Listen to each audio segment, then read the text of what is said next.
Hi everyone! Today, ay i-review ko itong Epilator. The name is Keda. Nabili ko ito sa Shopee. So, yung information, prices, and link nandun lang sa description box below. So, ito ay, ang laman niya ay ito. Yeah, this pink white color. Parang similar siya dun sa Philips na medyo mas pricey. And it comes with the charger and a brush na panglinis and a manual below. Ayan. So, ayan siya. So, for ano to? For legs, underarms, pwede rin sa bikini line. So, first time kong gagamit nito. Ang settings niya is, ayan, 1 and 2. 1, and then 2. And then yung light, meron siyang light dito. And pag brush-in mo na siya, lilinisan, tatanggalin lang yung taas. Pull, and then push and pull. Ayaw matanggal. Yan. So, pwede mo na siyang brushin. Let's do it.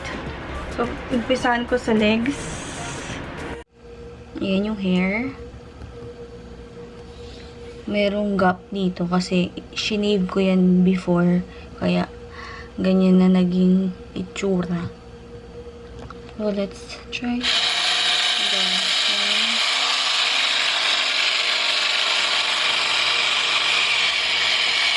Ganyan lang. How to do this.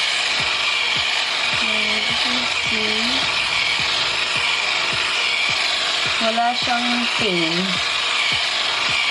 May konting matatol. Yan. Wala siyang, may konting pain sa start.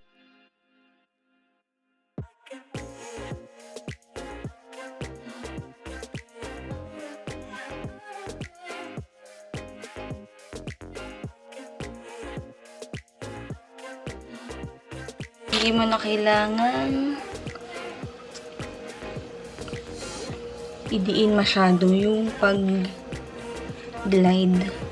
Kasi super light lang. So, ito yung mabuhok. And ito na yung wala.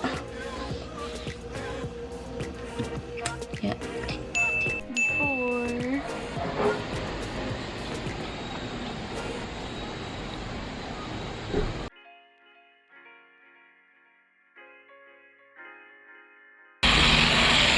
Masakit lang siya. Masakit lang siya pag dun sa mga kakapal.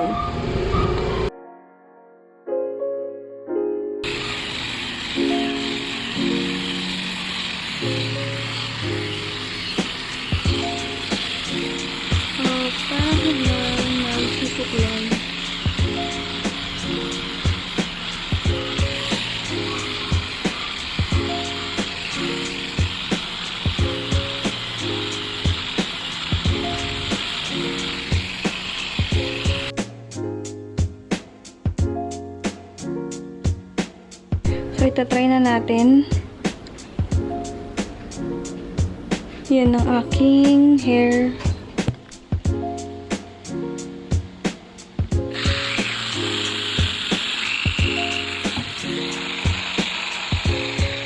First time ko siyang gamitin, kaya yung mga makakapal na buhok, medyo masakit yun. So, kailangan mong i-trim para hindi ganun kasakit. Lang na mag-exfoliate kayo bago nyo gamitin or bago kayo mag-epilator. Mag-epilate. Yun.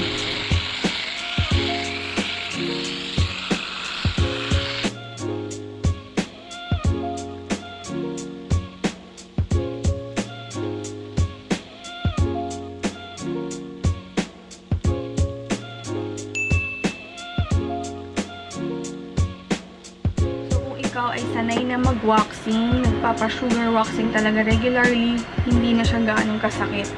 Kasi, yun, kagat ng langga. Hindi makagat. Basta parang ka nagpa-pluck.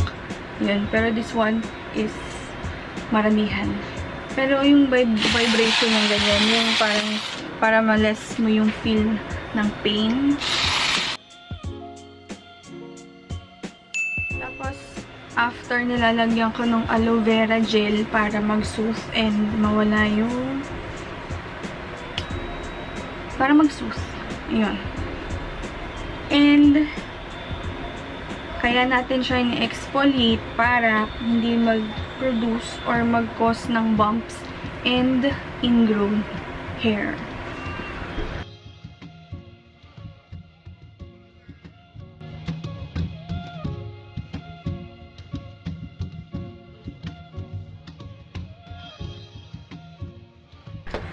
I will update na lang kung ano pa ang magiging resulta nito sa akin for 2 months or for how many months kung gamit tong epilator na to.